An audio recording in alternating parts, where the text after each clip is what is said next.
companheiros e amigos espíritas.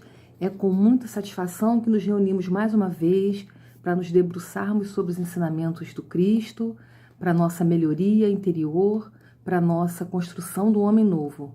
E para iniciar o nosso estudo da noite de hoje, que vai ser um estudo muito agradável com certeza, e será conduzido pelo nosso companheiro Guilherme Velho, do Grupo Espírita Francisco de Assis, nosso xará, lá de Recife, esse companheiro que é um estudioso, um pesquisador espírita, que vai nos falar sobre o espiritismo no Brasil e na França. Para iniciar, nós trouxemos uma página do Livro da Esperança, editora Comunhão Espírita Cristã, capítulo 66, que se intitula O Espírita, e que faz menção ao capítulo 20, versículo 16 do Evangelho de Mateus. Assim, os últimos serão os primeiros, e os primeiros serão últimos. O Espírita.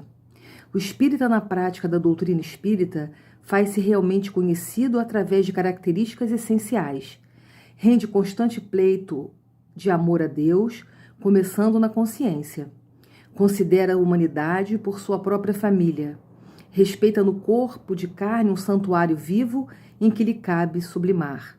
Abraça o trabalho construtivo, seja qual seja a sua posição que se encontre. Abstém-se formalmente do profissionalismo religioso. Sabe-se um espírito em evolução e, por isso, não exige nos outros qualidades perfeitas que ainda não possui. Aceita sem revolta dificuldades e provações, por não desconhecer que os princípios da reencarnação situa cada pessoa no lugar que traçou a si mesma, ante os resultados das próprias obras. Empenha-se no aprimoramento individual, na certeza de que tudo melhora em torno à medida que busca melhorar-se. Estima no dever imprescindivelmente cumprido, seja no lar ou na profissão, na vida particular ou na atividade pública, o alicerce de pregação de sua própria fé. Exalta o homem procurando a vitória no bem, com o esquecimento do mal. Foge da crítica pessoal, à face da caridade que lhe rege o caminho, mas não recusa o exame honesto e imparcial deste ou daquele problema, que interesse o equilíbrio e a segurança da comunidade em que vive. Exerce a tolerância fraterna, corrigindo o erro sem ferir, como quem separa o enfermo da enfermidade. Estuda sempre, ama sem escravizar e sem escravizar-se. Não tem a presunção de saber e fazer tudo, mas realiza, com espontaneidade e alegria, o trabalho que lhe compete. Age sem paixões partidárias em assuntos políticos, embora seja atento aos deveres de cidadão que o quadro social lhe preceitua. Usa as posses do mundo em favor da prosperidade e do bem de todos. Evita os excessos. Suplica, quando possível, a própria existência. Acata os preconceitos dos outros, conquanto não se sinta obrigado a cultivar preconceito algum. Definindo-se o espírita na condição de aprendiz infatigável do progresso, será justo lembrar aqui a conceituação de Allan Kardec, no item 7 do capítulo 1 de O Evangelho segundo o Espiritismo. Assim como Cristo disse, não vim destruir a lei, porém cumpri-la, o Espiritismo também diz, não venho destruir a lei cristã, mas dar-lhe execução. Então, nesse momento, vamos nos recolher, elevando os nossos pensamentos, agradecendo a Deus, nosso Pai, de amor e misericórdia, a oportunidade de estarmos aqui reunidos em volta do ensinamento do Cristo, o seu mensageiro. Agraciados pelo alento da espiritualidade amiga que nos acompanha.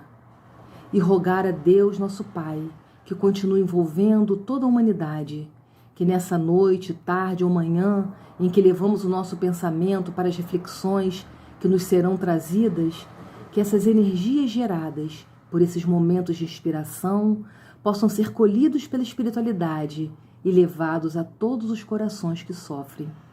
Fica conosco, Deus nosso Pai, hoje, agora e sempre. Um ótimo estudo para todos.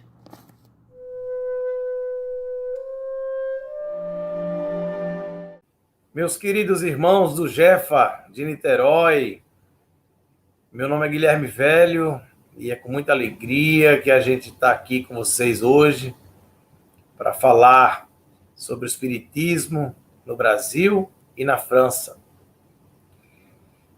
Por coincidência, a nossa casa espírita aqui em Recife se chama Jefa, Grupo Espírita Francisco de Assis. Então é com imensa alegria que a gente está aqui com vocês hoje. Infelizmente, não podemos realizar a palestra ao vivo, então vamos fazer pela internet. Mas eu espero em breve poder estar com meus amigos de Niterói, e eu acho que ainda esse ano, se a espiritualidade, se tudo ocorrer bem, a gente conseguir aí voltar à vida normal. Mas vamos em frente, que o tempo é curto e a gente não pode perder esse tempo. Para quem não me conhece, eu sou pesquisador, minha abordagem é uma abordagem de pesquisa, e hoje esse tema é um tema que eu gosto muito de falar, que é sobre o espiritismo nascente. E para a gente falar do espiritismo na França, temos que voltar àquele país, meados do século XIX, onde tudo acontecia. Mas, primeiramente, uma data que os espiritualistas determinaram como ponto de início da invasão das comunicações espíritas por toda a Terra foi definida para o dia 31 de março de 1848, que foi quando iniciou os fenômenos com as irmãs Fox, em Nova York, nos Estados Unidos da América. Ali foi o marco, foi o início para se narrar o início das narrativas das comunicações mediúnicas. Muito embora se sabe que bem antes disso também se tem comunicações, mas, enfim, os historiadores, os espiritualistas definiram essa data. Mas a França ali era onde tudo estava pronto para acontecer. Porque antes do espiritismo abrochar na França, vários movimentos ocorreram na França. Porque a França, naquela época, era a capital cultural do planeta. Tudo ia para a França para ser legitimado. E vários movimentos surgiram na França. Você tem lá o postulado da dúvida com René Descartes e um outro movimento bem antagônico, que é o positivismo com Auguste Comte, também foi na França. Porque a França era a capital cultural.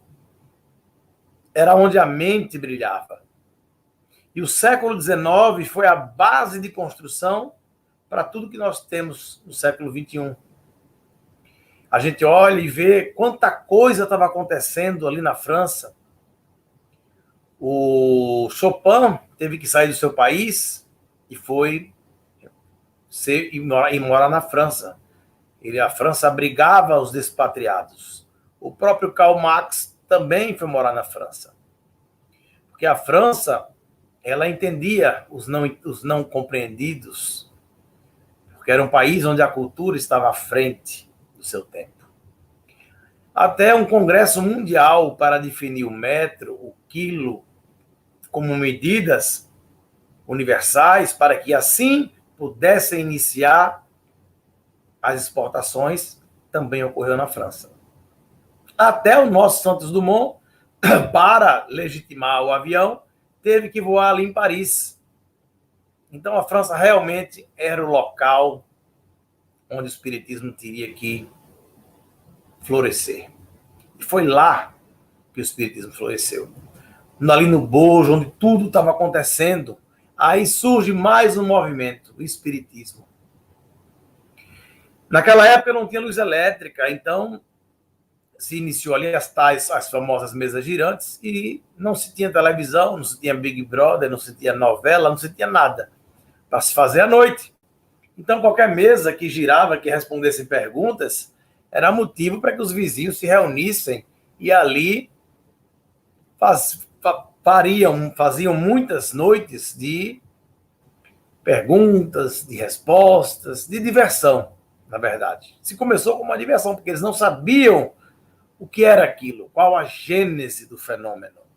Foi preciso um grande professor, poliglota, maçom, um homem notável, um homem de ciência, chamado Hippolyte de Leon Denisard Rivail, ser questionado sobre os tais fenômenos.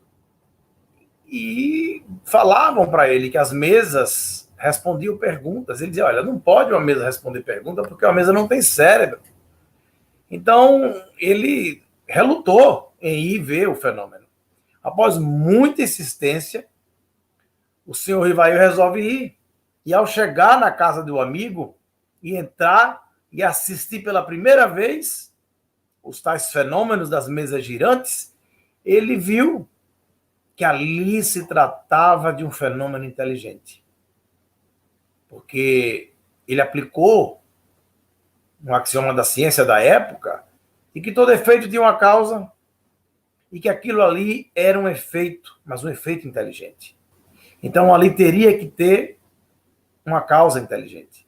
Como as mesas não tinham cérebro, ele não entendia como aquilo era possível. Então, após muitas pesquisas, muito trabalho, ele descobriu que aquelas batidas, aquelas mesas girantes eram produzidas pelas almas, pelos espíritos das pessoas que perderam seus corpos, comumente chamado de mortos.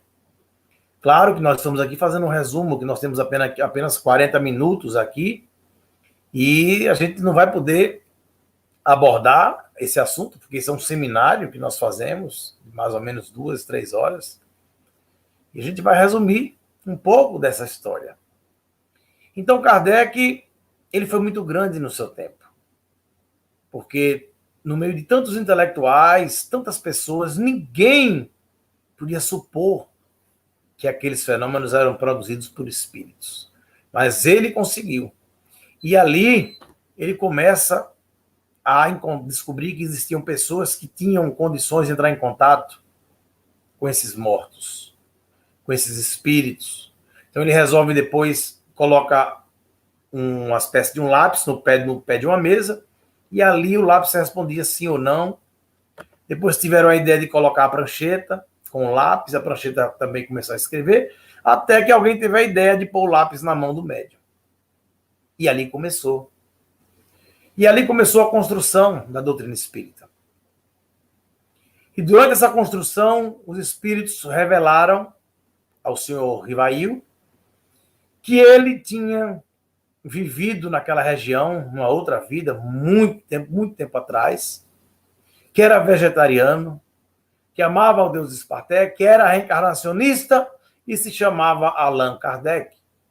Então ele adota esse pseudônimo após concluir a primeira etapa do Livro dos Médiuns, com um pouco mais de 500 perguntas.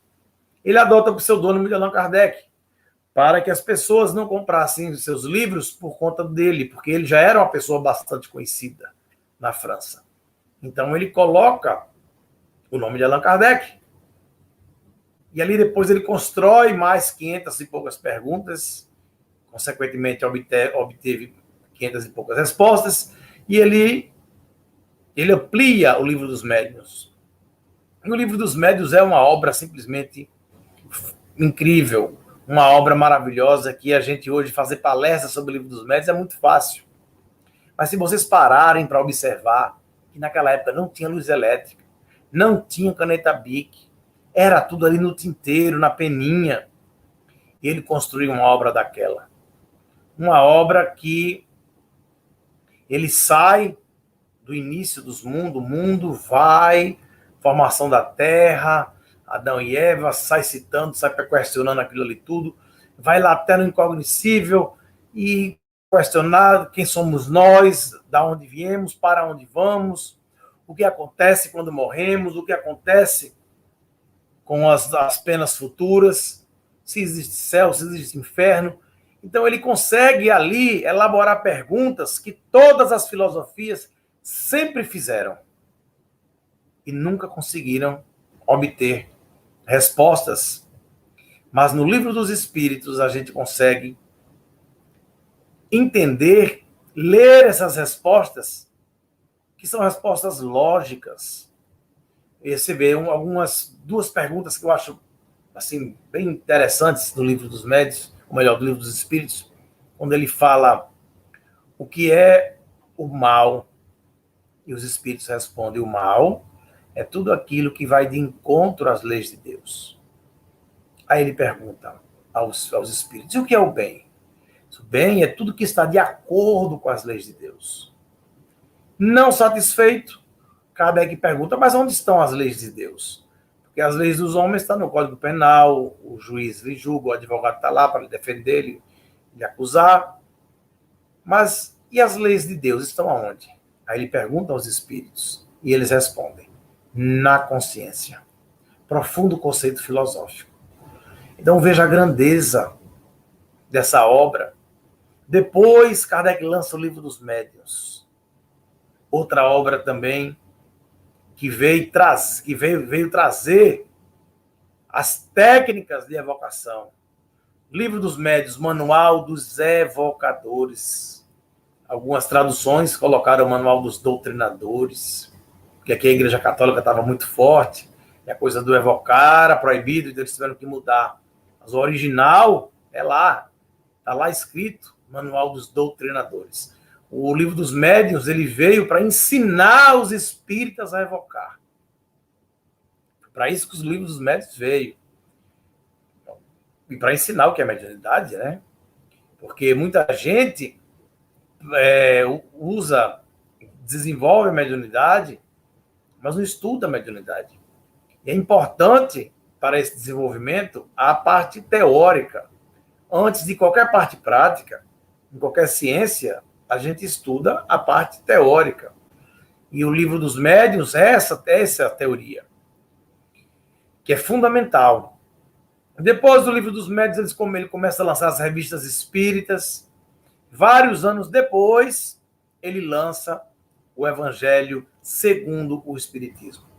Quando Kardec apresenta o Espiritismo à Terra, não tinha o Evangelho.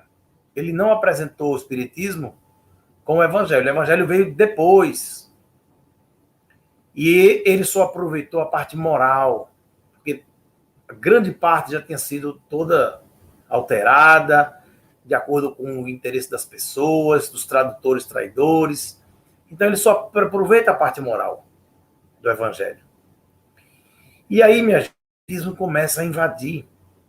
O Espiritismo começa a incomodar.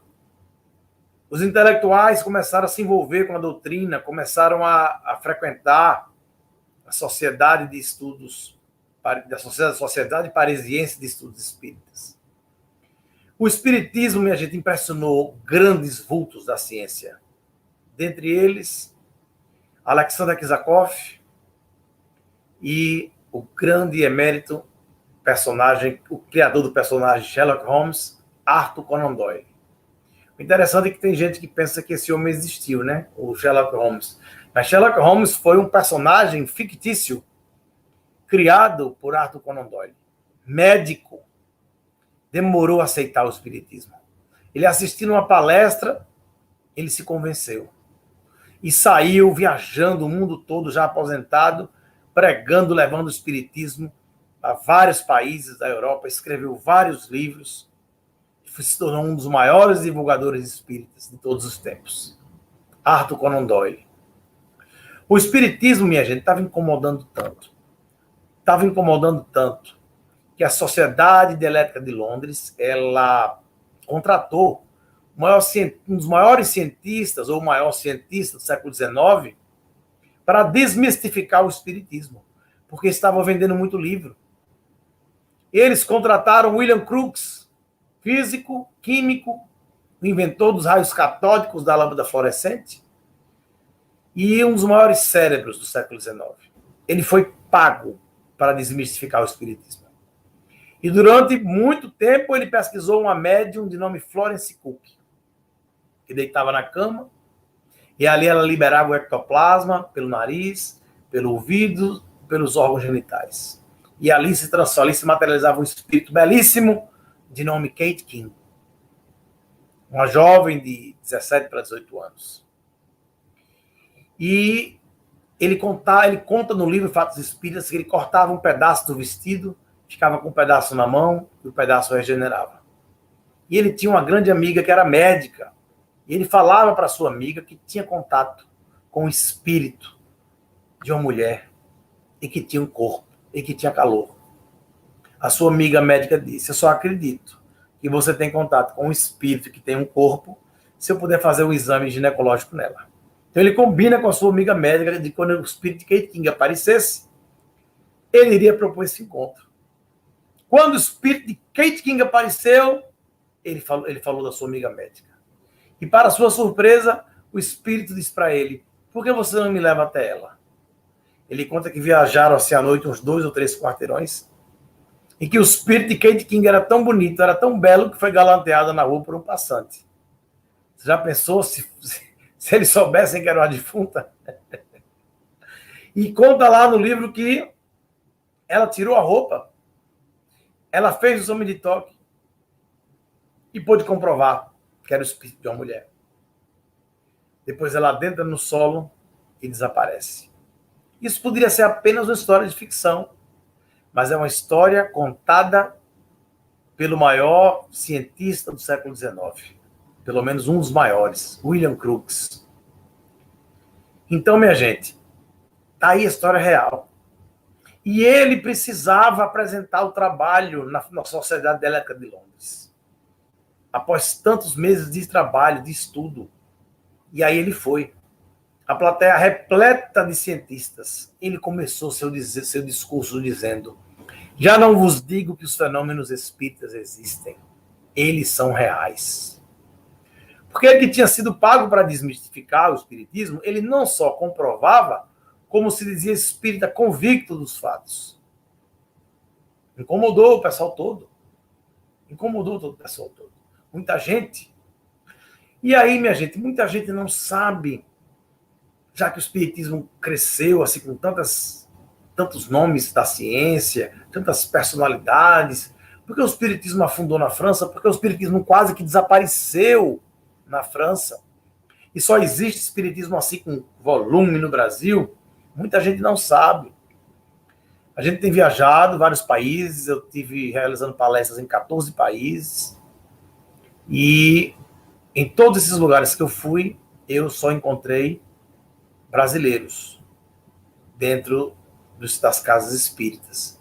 O único lugar que eu fui que eu vi apenas portugueses foi o único lugar que eu fui que eu vi apenas pessoas nativas foi em Portugal. No Japão nós tivemos, são brasileiros, nos Estados Unidos só tem brasileiros, muito pouco americanos, e na Europa também, enfim, na Inglaterra, muito poucos ingleses. E por que disso? Por que o Brasil? Então, quem não sabe, hoje vai saber. Tem gente que está no espiritismo há 20, 30 anos e não sabe. Você perguntar por que só tem espiritismo no Brasil, ele não vai saber responder. A grande maioria não sabe. Quando Kardec morreu, o movimento espírita que seguiu Kardec, o movimento é uma coisa, o pensamento, a doutrina é outra.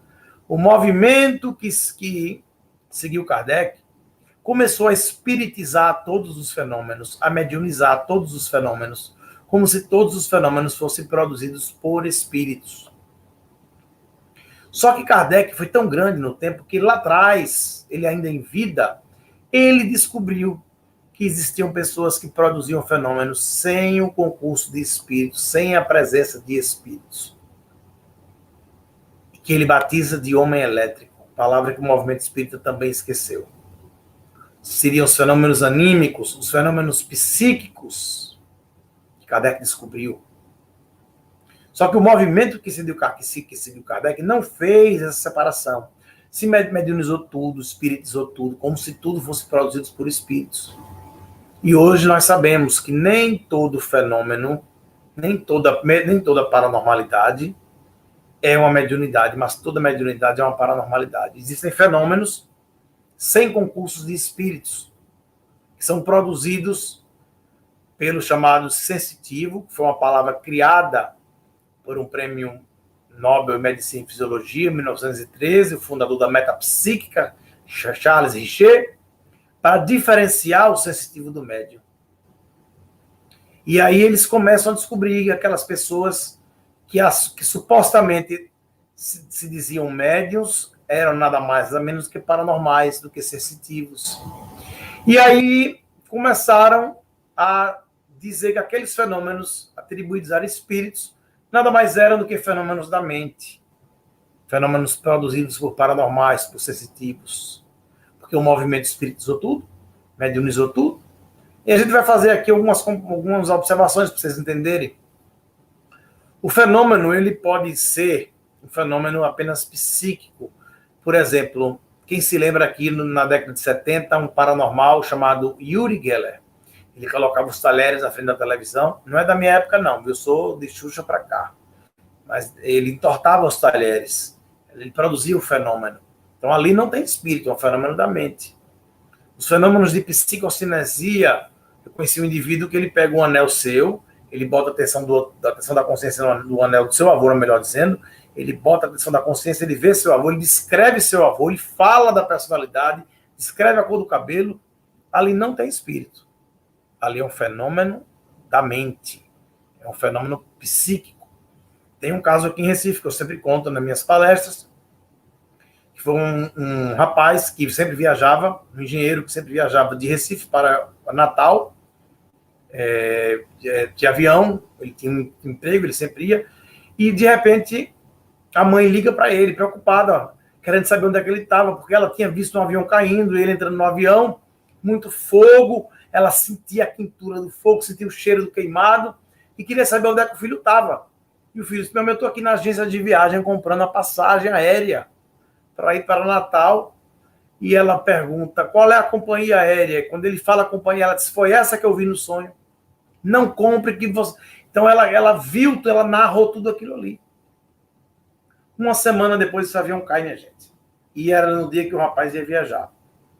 Aí o pessoal lá do centro disse: fulano é uma média incrível. Fulana conseguiu ver que o avião ia cair.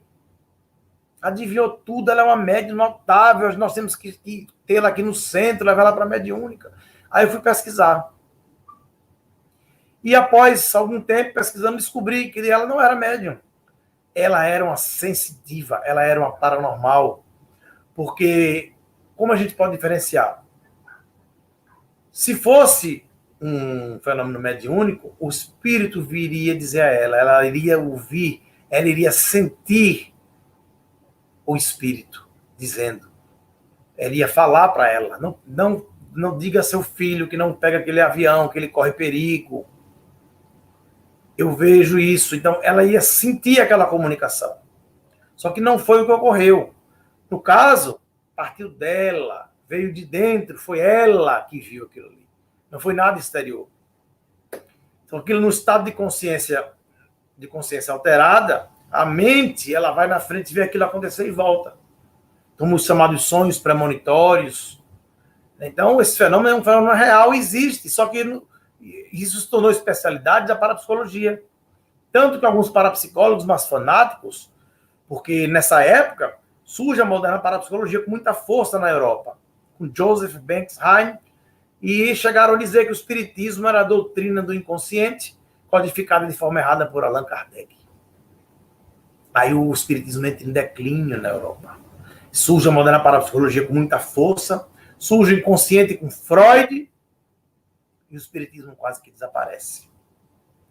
Só que antes de Kardec desencarnar, minha gente, o primeiro centro espírita foi fundado no Brasil. Muita gente não sabe, mas foi na Bahia, por Luiz Olímpio Teles de Menezes, fundador do primeiro jornal espírita e o primeiro centro espírita. Eco de Além Túmulo era o nome do jornal. E no frontispício do jornal tinha escrito lá: toda a renda desse jornal é dedicada à libertação dos escravos. Porque a Igreja Católica era a favor da escravidão.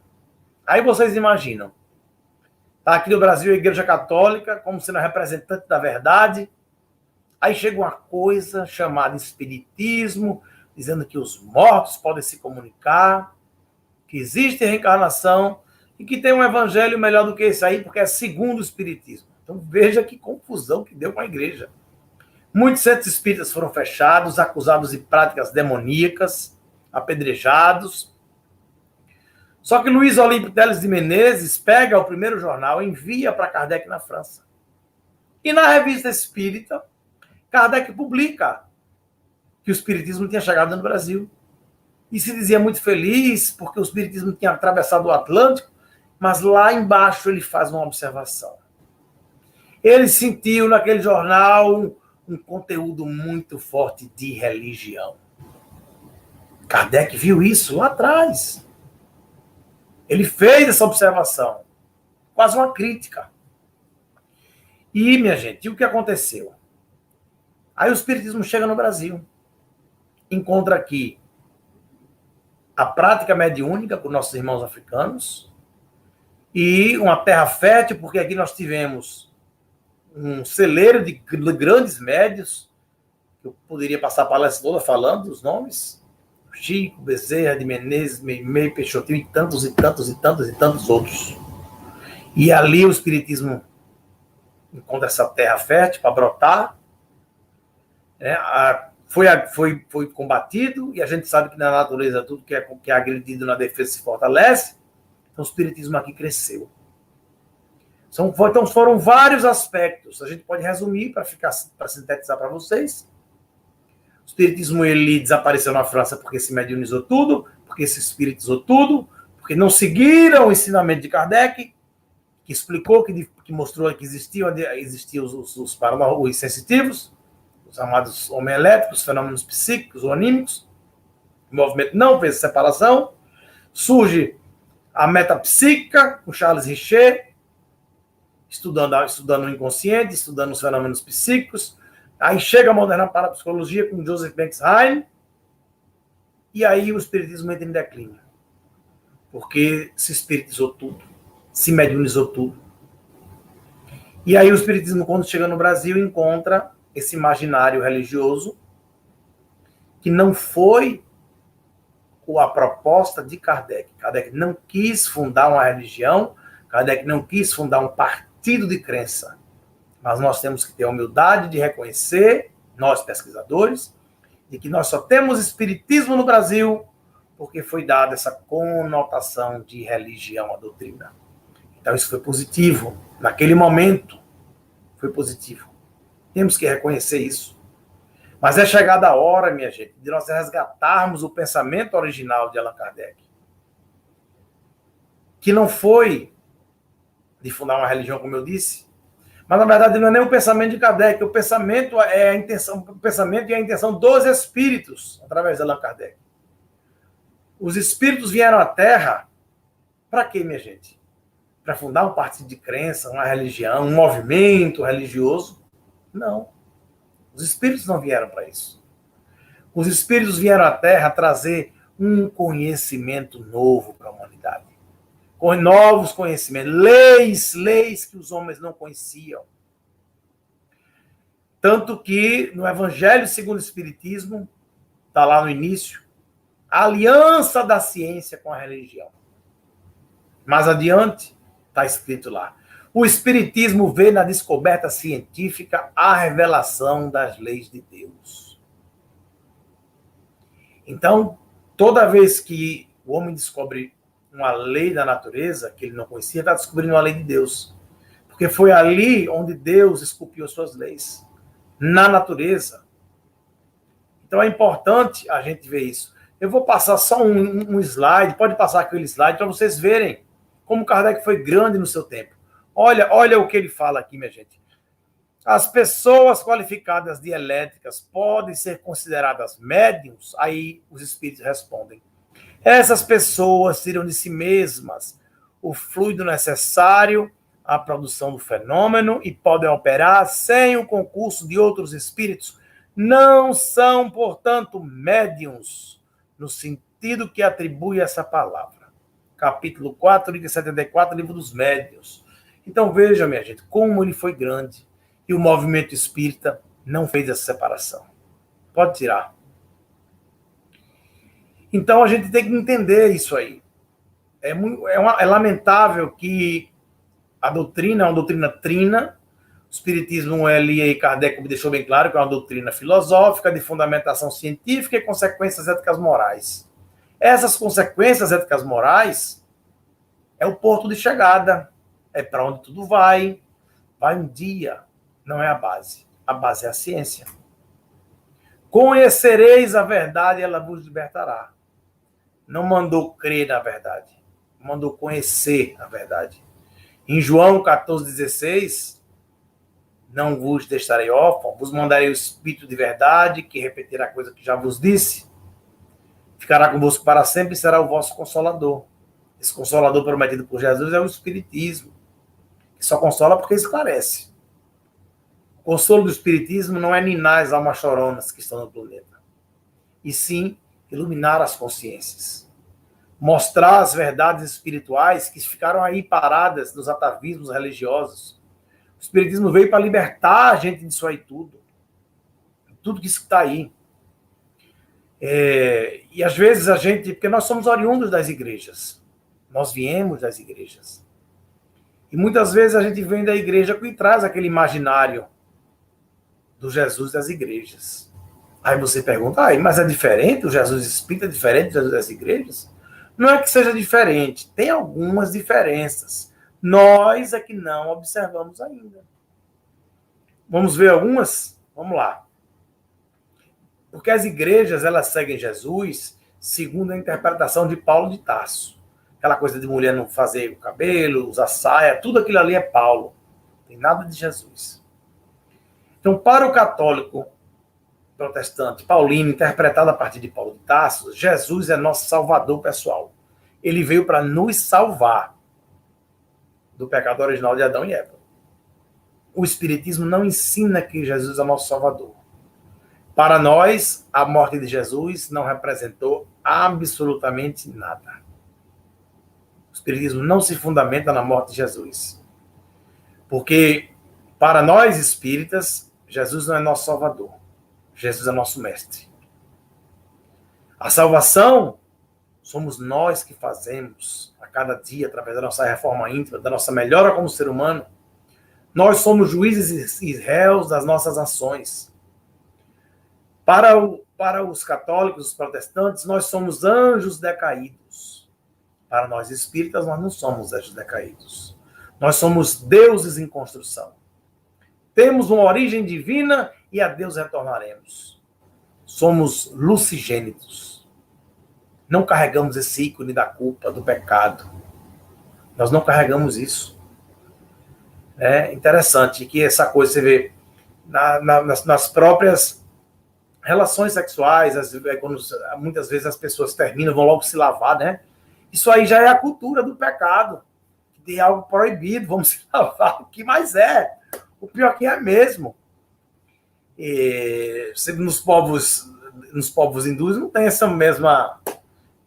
mesmo comportamento. Porque isso já é trazido nessa culpa aí do inconsciente que a gente carrega aí. Porque nós viemos de lá, nós somos de lá, todos nós. Nosso passado, as nossas vidas passadas, viemos de lá. Então, minha gente, são comparações que a gente muitas vezes não observa isso. Outra coisa, para o católico protestante, o ser Jesus, o signo Jesus na cruz, o ser Jesus, tem mais importância do que seu ensinamento. Para nós espíritas, a morte de Jesus, como eu falei antes, não representou nada. Nós não nos fundamentamos na morte de Jesus, e sim na sua mensagem, não na sua morte. Porque a morte ela não existe, então não podemos fundamentar na morte, aquela morte não existe. O que valeu para a gente não foi a morte de Jesus, mas o ensinamento, a sua mensagem. Isso é que representa para nós espíritas. Então vocês vejam a diferença. Então muitas vezes a gente vem para a casa espírita, não lê, não estuda, e às vezes só lê o Evangelho segundo o Espiritismo, transforma esse livro no único. E Kardec orienta que o primeiro livro que a pessoa deveria ler quando entra na casa espírita, sabe qual é? O que é o Espiritismo. Não foi nem o livro dos Espíritos, foi o que é o Espiritismo, aquele livro pequeno, fino.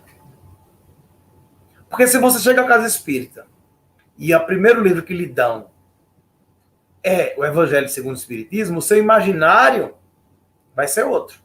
Concorda comigo? Que vai ser um imaginário religioso. E aí, a gente observa que o pensamento do espírita no Brasil é um pouco diferente daquele de Kardec lá atrás.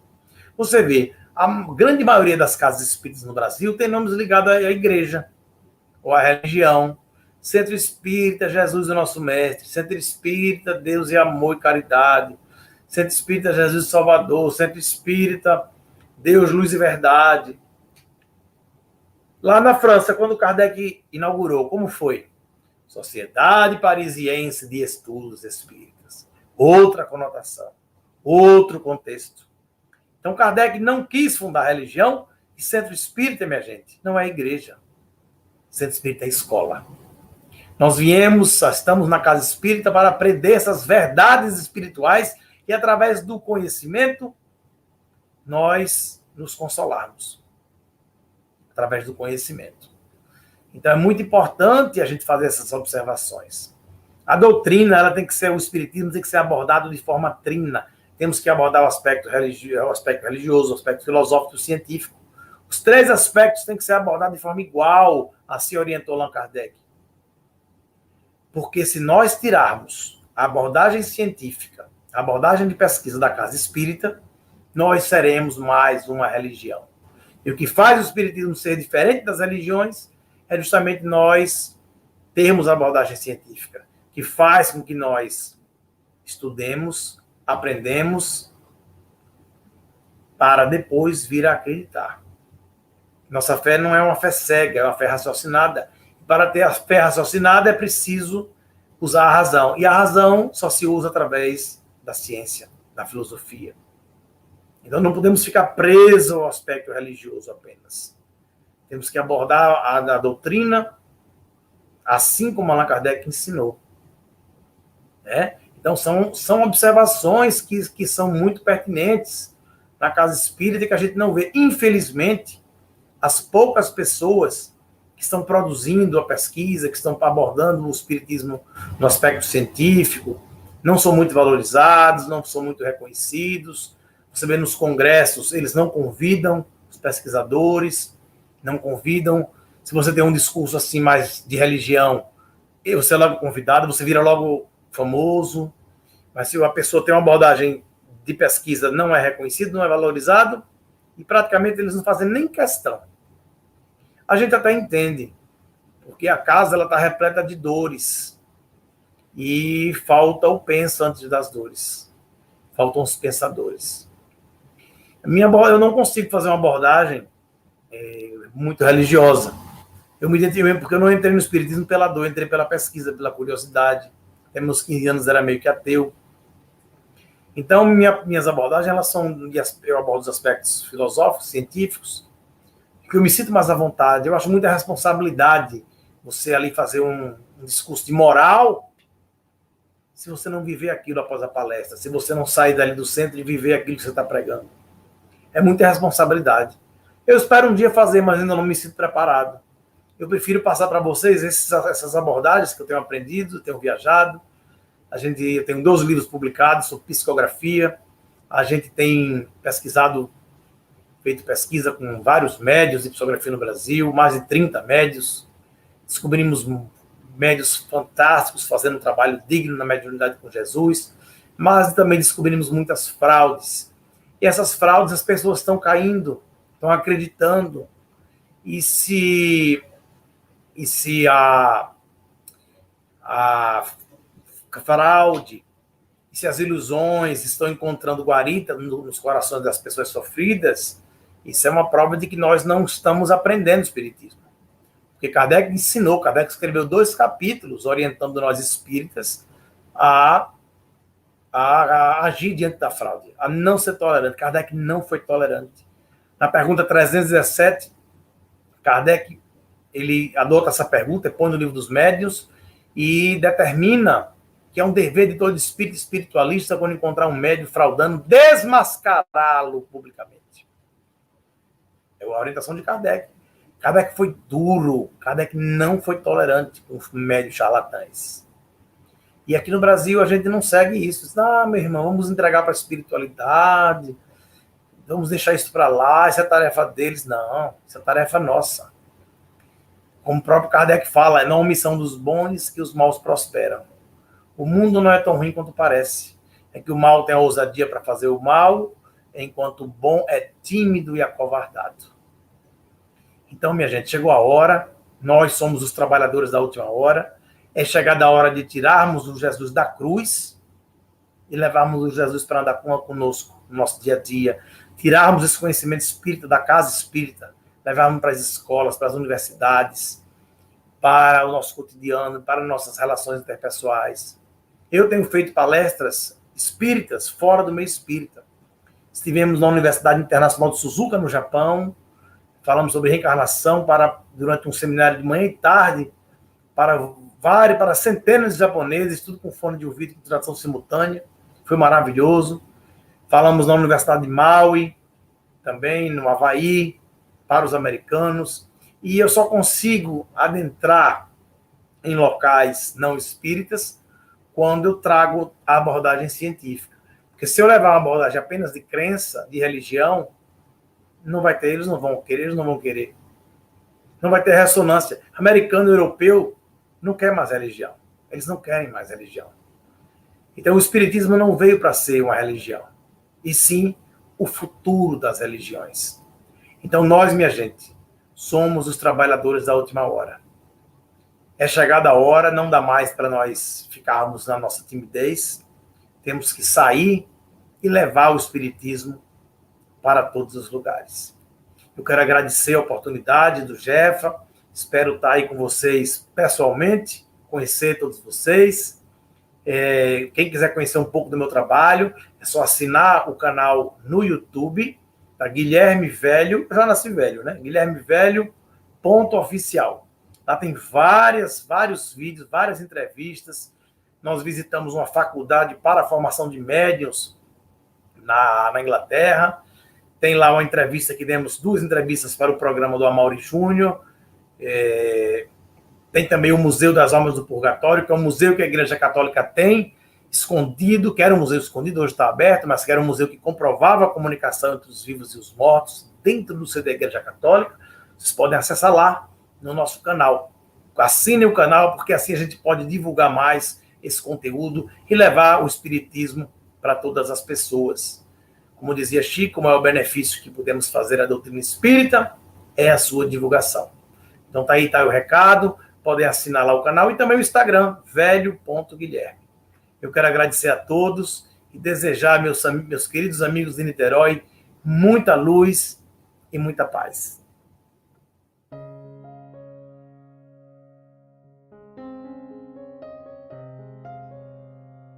Deus nosso Pai, de infinita bondade e misericórdia, Jesus querido irmão, companheiro e amigo, com os corações agradecidos por mais essas lições trazidas na noite de hoje acerca do Espiritismo, que possamos nós dar continuidade a essa história da maneira correta, da maneira que o Kardec nos deixou. Envolve, Senhor, a nossa casa de oração, seus trabalhadores dos 2 planos, envolve nosso orbe terrestre e todos os nossos irmãos em humanidade, independente de religião, de credo religioso, de cor, de raça, de nacionalidade. Somos todos irmãos, Senhor. Bem nos disseste, e abençoa cada um. E sendo assim, fica conosco.